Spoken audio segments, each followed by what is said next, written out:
একটি ভুল সিদ্ধান্ত, আর তাতেই যেন মাথায় হাত পড়েছে মার্কিন প্রেসিডেন্ট ডোনাল্ড ট্রাম্পের। ইরানে যুদ্ধ করতে এসে যেন চোরাবালিতে আটকে গেছেন ট্রাম্প এবং তার বন্ধু ইসরায়েলি প্রধানমন্ত্রী বেনিয়ামিন নেতানিয়াহু। গেল ২৮ ফেব্রুয়ারি ইরানে অপারেশন এপিক ফিউরি নামে যৌথ অভিযান চালিয়েছিল আমেরিকা এবং ইসরায়েল। তার জেরে টানা ৪ সপ্তাহ ধরে যুদ্ধের আগুনে জ্বলছে মধ্যপ্রাচ্য। ইরানে হামলা করতে এসে লাভের বদলে উল্টো ক্ষতির খাতা ভারী হচ্ছে মার্কিন প্রশাসনের। তেহরানের অগ্নিমূর্তিতে যখন বেহাল দশা ওয়াশিংটনের, তখন নিজের ইমেজ বাঁচাতে যেন মিথ্যার আশ্রয় নিলেন মার্কিন প্রশাসনের শীর্ষ ক্ষমতার অধিকারী ট্রাম্প। পরিস্থিতি সামাল দিতে বললেন, ইরানের সঙ্গে আলোচনা বেশ ইতিবাচক দিকেই এগিয়েছে। আগামী ৫ দিন যুক্তরাষ্ট্রের তরফ থেকে বন্ধ রাখা হবে ইরানের বিদ্যুৎ কেন্দ্র ও জ্বালানি অবকাঠামোর ওপর সব ধরনের হামলা।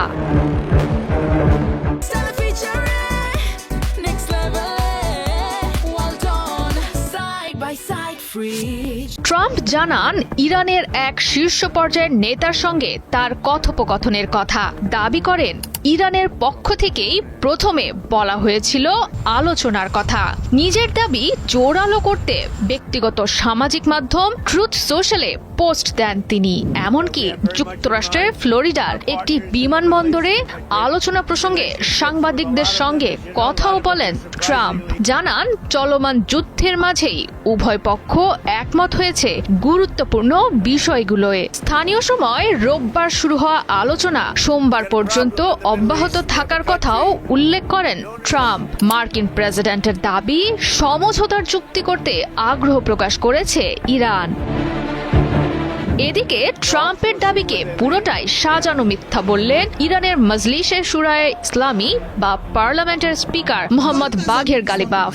নাকচ করে দিয়েছেন গেল সোমবার আমেরিকার সঙ্গে কোনো আলোচনার কথা। সামাজিক যোগাযোগ মাধ্যম এক্সে গালিবাফ জানান, ভুয়া তথ্য ছড়াচ্ছেন মার্কিন প্রেসিডেন্ট ডোনাল্ড ট্রাম্প। অপতথ্য ছড়ানোর মাধ্যমে তিনি চেষ্টা করছেন বৈশ্বিক তেল এবং আর্থিক বাজারকে প্রভাবিত করার। গালিবাফের দাবি, মধ্যপ্রাচ্যে ইরানকে নাজেহাল করতে এসে উল্টো বিপদে পড়েছেন ট্রাম্প এবং নেতানিয়াহু। সংকট থেকে মুক্তি পেতে তাই কৌশলে মিথ্যা আলোচনার খবরকে হাতিয়ার হিসেবে ব্যবহার করছেন ট্রাম্প।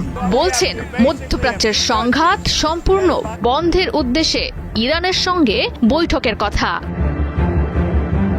তবে ট্রাম্পের দাবিকে প্রত্যাখ্যান করেছে ইরানের রাষ্ট্রায়ত্ত গণমাধ্যম। দেশটির পররাষ্ট্র মন্ত্রণালয় জানায়, জ্বালানির দাম কমানো এবং নিজের সামরিক পরিকল্পনা বাস্তবায়নের জন্য কিছুটা সময় পেতে এমন মিথ্যা তথ্য প্রচার করছেন ট্রাম্প। ইরানি সংবাদ সংস্থা ফার্স এবং তাসনিম আমেরিকার এমন পদক্ষেপকে দেখছে চাপের মুখে পিছু হটা হিসেবে। তবে ইরানের জবাব স্পষ্ট, শত্রুর কাছে কখনোই মাথা নত করবে না তারা। জয়া সরকার, ৭১।